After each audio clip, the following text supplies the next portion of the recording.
Est-ce que l'on ne va pas assister à un krach boursier et une crise financière majeure dans les mois à venir? C'est tout simplement le sujet de la vidéo d'aujourd'hui. Bienvenue à toutes et à tous. Et aujourd'hui, j'aurais aimé en fait partager plusieurs points importants parce que je pense que justement il va se passer quelque chose d'assez important dans les mois à venir. Et il est tout simplement important de vous y préparer.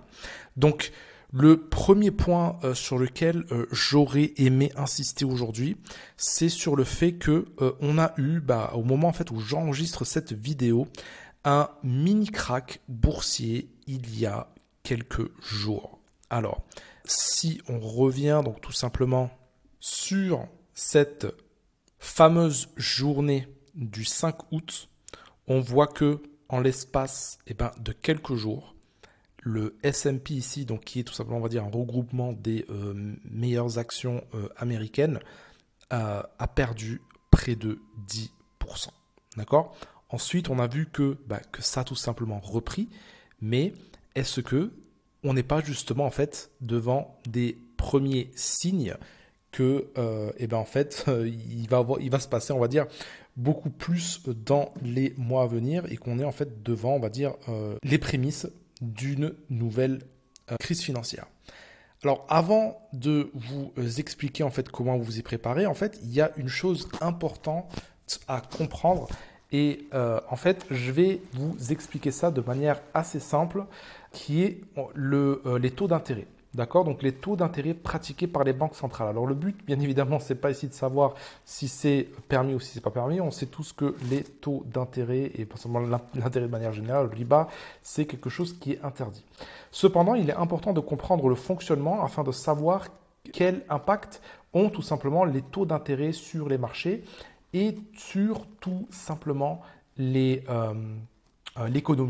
D'accord? Donc, ce qu'il faut savoir, c'est que dans l'économie capitaliste classique, on utilise, on va dire, l'intérêt comme un instrument. Ce qui veut dire que lorsque on augmente tout simplement les taux d'intérêt, en fait, ce qui se passe, c'est que on considère que l'argent est plus cher. D'accord? Donc, c'est-à-dire que dans l'économie capitaliste, on a ce que l'on appelle le coût de l'argent. D'accord? Donc, c'est-à-dire que l'argent a un coût. L'argent n'est pas gratuit et c'est pour ça qu'on va dire que le point de vue capitaliste dit qu'on a le droit, tout simplement, on va dire, de gagner de l'argent en prêtant de l'argent et en utilisant tout simplement, on va dire, les intérêts. Donc, ça, c'est le premier point. Donc, lorsqu'on a une augmentation des taux d'intérêt, qu'est-ce que ça veut dire?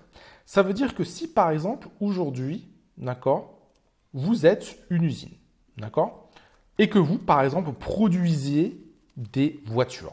Et en fait, ce qu'il faut savoir, c'est que la majorité en fait, de l'économie, en fait, elle fonctionne sur tout simplement des crédits. D'accord? Donc, c'est-à-dire que si, par exemple, aujourd'hui, vous produisez cette voiture et que cette voiture, en fait, lorsque vous avez des taux d'intérêt qui sont à 0% ou qui sont à 2%, d'accord? On va dire que, admettons que les taux sont à 2%, en fait, le capital que vous avez besoin en fait, pour, tout simplement, on va dire, construire cette voiture, donc en termes d'achat de matières premières, en termes de tout simplement payer les employés, payer l'électricité, etc., on va dire que si cette voiture de base, en fait, elle vous coûte 100 à produire, en fait, avec des taux d'intérêt à 2%, on va dire, elle vous coûte 102. D'accord? Donc jusqu'à là, c'est, on va dire, c'est tout à fait logique. Maintenant, on va passer sur le principe que, par exemple, vous avez en fait les taux d'intérêt augmentent à 5%. Donc, c'est-à-dire que la voiture ne coûte plus 102, mais vous coûte 105. Donc en fait, vous voyez, en fait, on a une différence de 3. Et en fait, ce qui va se passer, c'est que cette différence de 3, en fait, elle va se répercuter sur l'économie. Je m'explique. Si par exemple, cette voiture se vendait, donc admettons que on va dire le constructeur fait 20% de marge sur cette voiture-là, et en fait, ce qui va se passer, c'est que il va en fait répercuter, d'accord, ces 3% sur son prix de vente. D'accord? Donc au lieu, par exemple, donc là c'est vraiment, je simplifie extrêmement, d'accord? Mais on va dire qu'au lieu de la vendre à 125, il la vend à 128. D'accord? Et en fait, ce n'est pas juste pour les voitures, mais c'est pour tout ce qui se passe dans l'économie. Donc, c'est là en fait que l'on voit que les prix augmentent. Et ce que l'on appelle tout simplement l'inflation. D'accord? Maintenant, partons du principe que les prix augmentent. Mais il n'y a pas eu d'augmentation de salaire dans cette histoire. C'est-à-dire que, en fait, on a tout simplement, on va dire, rehaussé le taux auquel l'argent, en fait, rehaussé le prix en fonction du coût de l'argent. D'accord? Mais c'est-à-dire que l'employé qui a, par exemple, construit cette voiture, eh ben, en fait, à la fin de chaque mois, en fait, bah, il va gagner, on va dire, le même salaire. Donc, c'est-à-dire que c'est pour ça qu'en fait, qu'on voit que lorsque en fait, on applique en fait, ce mécanisme d'intérêt, qu'est-ce qui se passe? C'est qu'en fait, c'est qu'on capte de l'argent du marché. En fait, il y a des prix qui augmentent, mais il n'y a pas réellement quelque chose qui se passe par derrière. D'accord? Donc, c'est-à-dire que c'est pas pour cela, on va dire qu'on va dire que les employés en fait sont mieux payés. D'accord? Donc, une fois que l'on a compris ça, qu'est-ce qui va se passer? Eh bien, en fait, c'est-à-dire que, étant donné que le salarié, lui, eh bien, en fait, lui, il n'a pas eu d'augmentation de salaire, ou s'il a eu une augmentation de salaire, elle sera beaucoup plus minime que l'augmentation des prix. D'accord? Et c'est là, en fait, qu'on commence à voir, on va dire, l'impact des taux d'intérêt sur l'économie. D'accord? Donc, qu'est-ce qui va se passer? Donc là, maintenant, on arrive à un point où augmenter en fait les taux d'intérêt, en fait, ben, qu'est-ce que ça fait? En fait, ça augmente les coûts de production pour toutes les entreprises, d'accord? Et par derrière, on va dire, les gens n'ont pas assez d'argent pour tout simplement suivre la hausse, d'accord? Donc, qu'est-ce qui se passe? Eh ben, en fait, les entreprises, pour économiser de l'argent, qu'est-ce qu'elles font? Ben, elles vont commencer à licencier. Et en fait, lorsqu'elles commencent à licencier, en fait, ça crée du chômage. Et quand ça crée du chômage, et ben en fait, du coup, les gens ne travaillent pas. Du coup, ils ne produisent rien. Et en fait, du coup, qu'est-ce qu'ils sont obligés de faire? Ils sont obligés en fait d'aller toucher le chômage. D'accord? Et donc ça, en fait, c'est quelque chose qui pèse sur les caisses de l'État. Et ensuite, qu'est-ce qui se passe? Étant donné que l'État n'a pas d'argent, qu'est-ce qu'il fait? Il emprunte, et ainsi de suite, et ainsi de suite, et ainsi de suite. Et en fait, là, on commence à rentrer en fait, dans une spirale. Et c'est pour ça qu'en fait, on commence à voir que, on va dire, les banques centrales, telles que la Banque centrale européenne, également la Fed aux États-Unis, qu'est-ce qu'il va se passer en fait, dans les mois à venir? Et bien, en fait, dans les mois à venir, qu'est-ce qu'ils vont faire? C'est qu'ils vont diminuer les taux d'intérêt pour qu'en fait, le coût du capital pour toutes ces entreprises-là, en fait, commence à baisser. D'accord? Mais étant donné que ces entreprises ont déjà pris des mesures de licenciement, étant donné que l'on voit également le nombre des entreprises qui ont déjà fait faillite augmenter entre 10 et 25% en fonction des pays. Donc, c'est quelque chose que l'on voit au Japon, c'est quelque chose qu'on voit au Royaume-Uni, c'est quelque chose qu'on voit en France, c'est quelque chose qu'on voit aux États-Unis. Et bien, en fait, qu'est-ce qui se passe? C'est qu'en fait, les banques centrales, avec leur ajustement des taux d'intérêt, en fait, elles sont tout simplement en retard. Donc, c'est-à-dire qu'elles sont en retard par rapport à la réelle économie. Et c'est là, en fait, que on va dire entre guillemets, le dommage et le mal est déjà fait. Donc, c'est pour ça que ce que l'on va voir dans les mois à venir, c'est on va voir des banques centrales qui vont graduellement commencer à diminuer les taux d'intérêt, mais sachant que, on va dire, l'économie en elle-même ne pourra pas suivre aussi rapidement. D'accord?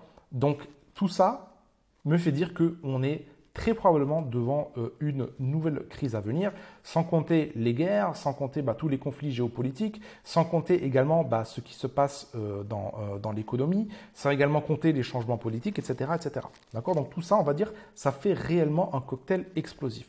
Et c'est pour ça que moi, j'avais prévenu lorsque j'avais lancé tout simplement Liberté financière pour musulmans il y a 2 ans, au moment où j'enregistre cette vidéo, j'avais tout simplement prévenu. Donc là, vous voyez, en fait, c'était bien le 8 novembre 2022, et donc j'enregistre cette vidéo le 25 août.